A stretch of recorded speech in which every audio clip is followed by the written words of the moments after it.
Üçüncü örneğimiz ad alanına sadece büyük harf girişine engel olacağız. Aslında mantık olarak yine üçlü yapıda yapacağız. Sonra üçünü tekrar AND formülüne birleştireceğiz. Biraz önce isNumber'da yaptığımız gibi verinin sayısal olup olmadığını kontrol etmiştik ya. Burada da verinin metinsel olup olmadığını denetimini yapacağız. Eşittir. Bu formülümüzün ismi isText formülü. IsText'imizi yaparak buradan sen metin misin diye sorduk. İkinci kontrol ise şu. Eşittir. Buradaki hücre eşittir. Upper formülü büyük harf kontrolü yapar. Buradaki değer upper'lı hali büyük harfli haliyle aynı mı diye soruyoruz. Sayısal tarihsel değerleri böyle kontrol edebiliriz. Ancak metinsel kontrollerde eşittir kullanmıyoruz. Bunu bir formül aracılığıyla exact formülüyle yapıyoruz.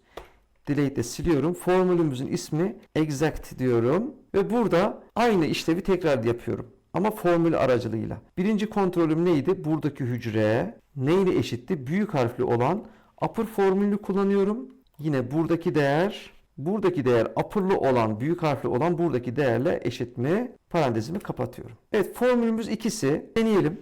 Mesela sayısal bir değer yazdım. Evet, burası false, burası true. Hata aldı. Formülümüzün tamamını da yapalım. Sonra denemeye geçelim. Eşittir diyorum. Önce AND ile iki tane mantıksal sınamayı birleştireceğim. Exact diyorum. Buradaki hücreye upper'lı hali olan bu hücreyle eşit mi dedim. Birinci mantıksal kontrolümü yaptım. Upper'ı bitirdim. Exact'in formülünü kapatıyorum. Birinci kontrolüm tamam. İkinci ise tekrar yakınlaştırayım şöyle. IsText formülünü kullanıyorum. Yine buradaki formülümle aynı mı diye soracağım. İkinci formülüm de tamam. Ve formülümü enter yaparak çalıştırıyorum. Şimdi gelin bu formülü test edelim. Sayısal veri girdiğimde false olduğu için veri girişine izin vermeyecek. Tarih değeri yazdığımda 16-8 yazdığımda da aynı durumda. Bir değişiklik yok. Küçük harfi deneyelim. Ankara yazdım. Evet, true, burası false oldu. Buradan geçti ama burada takıldı. Gene veri girişine izin vermeyecek. Ama büyük harf yazdığımda true oldu ve veri girişine engel olacak. Şimdi bu formülü kopyalıyorum. Ctrl C.